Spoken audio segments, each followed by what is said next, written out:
जो योद्धा हैं वो किस तरीके से विजय डंका बजाते हुए नजर आ रहे हैं, ये हम इसलिए कह रहे हैं क्योंकि लोकसभा के कुरुक्षेत्र को बीजेपी ने महाभारत और पांडव कौरव का युद्ध घोषित कर दिया है, जिसमें अपने पदाधिकारी रूपी योद्धाओं के हाथों में 400 का परचम एक तरफ प्रधानमंत्री नरेंद्र मोदी बीजेपी ने थमा दिया है और अब इन खेमों में कौरव कौन है और पांडव कौन है ये आखिर आप यहां पर तय करिए। लेकिन सबसे बड़ी बात यह है कि एक तरफ जहां पर बीजेपी उसके सहयोगी दल पूरी तरह से आश्वस्त नजर आ रहे हैं, उत्साह से लबरेज नजर आ रहे हैं, तो दूसरी तरफ के जो योद्धा हैं वो युद्ध के इस आखिरी वक्त में कैसे पाला बदलते हुए नजर आ रहे हैं। जो आखिरी वक्त है इसमें पाले जो है बदले जा रहे हैं और कहा जा रहा है कि जो दूसरा खेमा है वो पूरी तरह से परास्त यहां पर हो गया है। लेकिन जो बीजेपी के योद्धा हैं जरा उनके बयान आप सुनिए, वो मैं आपको जरा यहां पर दिखाता हूं कैसे एक के बाद एक बड़े बयान यहां पर दिए जा रहे हैं इन योद्धाओं में। अगर हम बात करें जेपी नड्डा जो बीजेपी के राष्ट्रीय अध्यक्ष, वो कहते हैं कि मोदी काल में 17 राज्यों में एनडीए की सरकार है और अब बारी बंगाल और तेलंगाना की भी है। लोकसभा में तो परचम हम जो है फहराएंगे। वहीं गृह मंत्री अमित शाह जो बड़ा ऐलान यहां पर करते हैं कि महाभारत की तरह इस युद्ध में 2 खेमे हो चुके हैं, एक कौरव खेमा एक पांडव खेमा है और इस तीसरे कार्यकाल में हम आतंकवाद और नक्सलवाद को भी पूरी तरीके से खत्म करने जा रहे हैं। वहीं राजनाथ सिंह रक्षा मंत्री बड़ी बात यहां पर कहते हैं 370 सीटों के साथ विजय तिलक जनता जो है वो करने जा रही है और 370 सीटें सिर्फ और सिर्फ बीजेपी की यहां पर होगी। और एक और बड़ा बयान यहां पर योगी आदित्यनाथ उत्तर प्रदेश के मुख्यमंत्री, मोदी की गारंटी ही विकसित भारत की जो गारंटी है वो यहां पर बन सकती है, वो बड़ी बात यहां पर कहते हैं। वही हरियाणा के मुख्यमंत्री मनोहर लाल खट्टर यहां पर कहते हैं कि मोदी के 10 साल सेवा और कांग्रेस के सिर्फ सत्ता प्राप्ति का माध्यम है। ये बड़ी बातें जो हैं वो इस वक्त बीजेपी के तमाम योद्धा कहते नजर आ रहे हैं। वहीं मध्य प्रदेश के मुख्यमंत्री मोहन यादव ये कह रहे हैं कि मोदी सिर्फ कहते नहीं सबका विकास बल्कि पूरी तरीके से कर दिखाते हैं। तो देखिए आप यहां पर कि कैसे एक तरफ जो योद्धा हैं बीजेपी के वो पूरी तरह से 400 पार ले जाने के लिए लबरेज हैं और दूसरी तरफ के योद्धा हथियार डाल रहे हैं या फिर पाला बदल रहे हैं। एक रिपोर्ट आपको दिखाते हैं।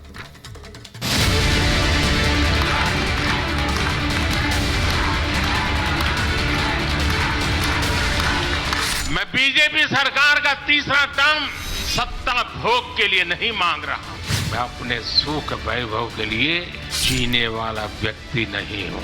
आएगा तो 2024 के चुनावी महाभारत का शंखनाद हो चुका है। मोदी ने अपने योद्धाओं को सियासी कुरुक्षेत्र में उतार दिया है, जो 400 पार का संकल्प लेकर विजय नाद करते हुए आगे बढ़ते जा रहे हैं। 400 पार अब की बार मोदी की तीसरी पारी पक्की है।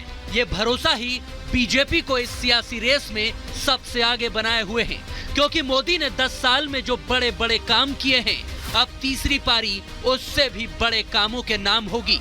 इसीलिए तो मोदी ने छत्रपति शिवाजी महाराज के रास्ते पर चलकर यह ऐलान कर दिया है कि सत्ता सुख के लिए नहीं, संकल्पों की पूर्ति के लिए चाहिए।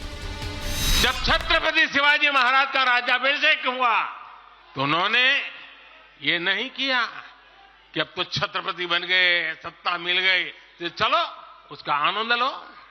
उन्होंने अपना मिशन जारी रखा। ऐसे ही उनसे प्रेरणा लेकर के मैं अपने सुख वैभव के लिए जीने वाला व्यक्ति नहीं हूं। मैं बीजेपी सरकार का तीसरा टर्म सत्ता भोग के लिए नहीं मांग रहा। देश मोदी को तीसरा मौका देगा तो वो क्या करने वाले हैं? ऐसे कौन से बड़े काम हैं जिनको पूरा करने के लिए प्रधानमंत्री जनता से वादा कर रहे हैं? राम मंदिर, 370 और 3 तलाक के बाद अब मोदी का टारगेट है भारत में एक देश एक कानून यानी कि समान नागरिक संहिता लागू करना, देश में 1 नेशन 1 इलेक्शन का फॉर्मूला लाना, हिंदुस्तान को $5 ट्रिलियन इकोनॉमी बनाना और दुनिया भर में तीसरी सबसे बड़ी आर्थिक महाशक्ति के तौर पर स्थापित करना, 2047 तक विकसित भारत बनाना, हिंदुस्तान को भ्रष्टाचार और गरीबी मुक्त देश बनाना और आतंकवाद और नक्सलवाद का जड़ से खात्मा करना। पूरे देश में कहीं पर भी संशय नहीं है, प्रश्न चिन्ह नहीं है। देश ने तय किया है कि मोदी जी फिर से एक बार इस देश के प्रधानमंत्री बनेंगे। मोदी 3 में ये देश पूर्णतया आतंकवाद, उग्रवाद और नक्सलवाद से मुक्त होकर शांत और समृद्ध भारत बनने की दिशा में आगे बढ़े। मोदी जो कहते हैं वो करने का मादा रखते हैं और वादे को अंजाम तक ले जाते हैं, जिसे पूरा देश जानता है। 10 वर्षों में हमने जो हासिल किया तो एक पड़ाव मात्र है। मंजिल तक पहुंचने का अभी हमें देश के लिए, कोटि कोटि भारतीयों के लिए बहुत कुछ हासिल करने का सपने हैं, संकल्प है, और उसके लिए बहुत से निर्णय भी बाकी है। भारत ने आज हर क्षेत्र में जो ऊंचाई हासिल की है, उसने हर देशवासी को एक बड़े संकल्प के साथ जोड़ दिया है, और ये संकल्प है विकसित भारत का। अब देश न छोटे सपने देख सकता है और देश न अब छोटे संकल्प ले सकता है। सपने भी विराट होंगे, संकल्प भी विराट होंगे। मोदी देश को आगे ले जाने के लिए डटे हैं तो बीजेपी के योद्धा मोदी की तीसरी पारी की पिच तैयार कर रहे हैं, क्योंकि लड़ाई बिखरते हुए इंडी गठबंधन से है, जो कांग्रेस के नेतृत्व में बदहाल है। खुद कांग्रेस पार्टी भी नेताओं की भगदड़ से बेहाल है। 24 के सियासी समर में अब लड़ाई कौरव बनाम पांडव होती जा रही है, मगर सवाल यह है कि इनमें कौरव कौन है और पांडव कौन।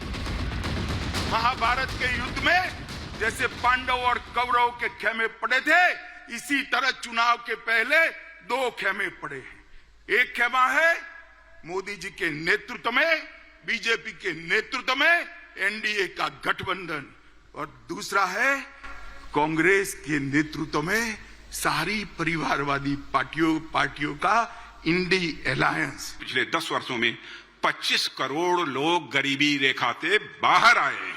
यह कोई छोटी उपलब्धि नहीं है मेरे साथियों, बल्कि एक तपस्वी प्रधानमंत्री की 10 साल की यह तपस्या का परिणाम है। गरीबों के लिए जिंदगी खपाने के संकल्प का यह परिणाम है। विकसित भारत की इस परिकल्पना को साकार करना, यह मोदी गारंटी से ही संभव हो पाएगा, और मोदी गारंटी ही विकसित भारत की गारंटी बन सकती है।